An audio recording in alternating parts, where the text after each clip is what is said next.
നമസ്കാരം, പുതിയൊരു വീഡിയോയിലേക്ക് സ്വാഗതം. ഇത് നമ്മൾ 20 ദിവസം മുമ്പ് നമ്മുടെ ഹോർട്ടികോർപ്പിന്റെ വേസ്റ്റ് നമ്മൾ ഇട്ടതാണ്. 20 ദിവസം നമുക്ക് ഇത്രയും വേസ്റ്റാണ് ഹോർട്ടികോർപ്പിൽ നിന്ന് കിട്ടിയത്. ഇതിനകത്ത് എല്ലാത്തരം പച്ചക്കറികളും ഉണ്ട്. നിങ്ങൾക്ക് കാണാം, എല്ലാത്തരം പച്ചക്കറിയുടെ വേസ്റ്റുകളും നമുക്ക് ഈ ഒരു കമ്പോസ്റ്റിൽ നമ്മൾ ഇട്ടിട്ടുണ്ട്. അതിനുശേഷം നമ്മൾ അതിൻ്റെ മേളിൽ ഇനോക്കുലം വിതറുന്നതാണ് നമ്മളിപ്പോൾ കാണുന്നത്.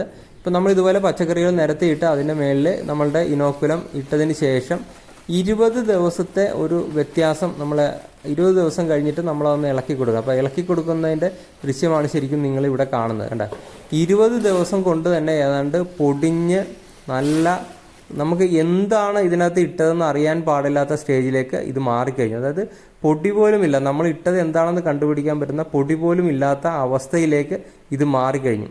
വെറും 20 ദിവസം കൊണ്ടാണ് നമ്മളുടെ ഇനോക്കുലം ഈ രീതിയിൽ വർക്ക് ചെയ്തിരിക്കുന്നത്. അത് ഇത്രയും ഫാസ്റ്റായിട്ട് വർക്ക് ചെയ്യുന്ന ഒരു ഇനോക്കുലം നിങ്ങൾക്ക് വേറെ കിട്ടില്ല. ഇനോക്കുലം ഉപയോഗിച്ചാൽ മാത്രമാണ് നമ്മളുടെ വേസ്റ്റുകളെ നമുക്ക് ഏറ്റവും നല്ല വളമായിട്ട് മാറ്റാൻ സാധിക്കുന്നത്. കണ്ട, ഇതിന് യാതൊരുവിധ സ്മെല്ലും ഇല്ല എന്നുള്ളതാണ് അതിൻ്റെ ഏറ്റവും വലിയ പ്രത്യേകത. നമ്മൾ എടുത്ത് മണുത്താലും ഇനി നമുക്ക് മണക്കാം. ഇതിന് തൊട്ടടുത്തുകൊണ്ട് നമ്മൾ തലവെച്ചാൽ പോലും യാതൊരു സ്മെല്ലും ഇല്ല. അപ്പം അത്രയും നമുക്ക് സുഖകരമായിട്ട് നമുക്ക് ഈ ഒരു കമ്പോസ്റ്റിംഗ് എന്ന് പറയുന്ന പ്രോസസ്സ് നമുക്ക് ചെയ്യാനായിട്ട്. അപ്പൊ ഇതിനി നമ്മള് പച്ചക്കറിക്കൊക്കെ ഇടാനായിട്ട് അരിച്ചെടുക്കണ്ടേ? ഇടാനായിട്ട് നമുക്ക് അരിച്ചെടുക്കാം. അതുപോലെ തന്നെ ഇത് നമ്മൾ ഒന്ന് വിരിച്ചിട്ട് ഇതിനകത്ത് വെള്ളം പോയിട്ട് ഇത് ഡ്രൈ ആകും. അപ്പൊ കുറച്ചുകൂടെ പൊടിയാകും.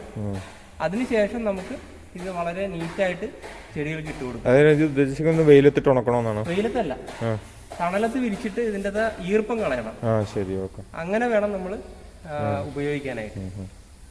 അപ്പൊ നമ്മൾ കാണിച്ചതെന്ന് പറഞ്ഞാൽ നമ്മുടെ ആ ഒരു ഇനോക്കുലത്തിന്റെ ഒരു പ്രത്യേകതയാണ്. ഏറ്റവും ഫാസ്റ്റ് ആയിട്ട് നിങ്ങൾക്ക് യാതൊരുവിധ സ്മെല്ലോ കാര്യങ്ങളോ ഒന്നും ഇല്ലാതെ നമുക്ക് വളരെ നീറ്റായിട്ട് നമ്മുടെ വെജിറ്റബിൾ ആയാലും ഫുഡ് വേസ്റ്റ് ആയാലും ഒക്കെ നമുക്ക് കമ്പോസ്റ്റ് ചെയ്ത് നല്ല ഒന്നാന്തരം വളമാക്കി മാറ്റാനാകും. അപ്പോൾ അടുത്തൊരു വീഡിയോ ആയിട്ട് കാണുന്നവരെ ഗുഡ് ബൈ.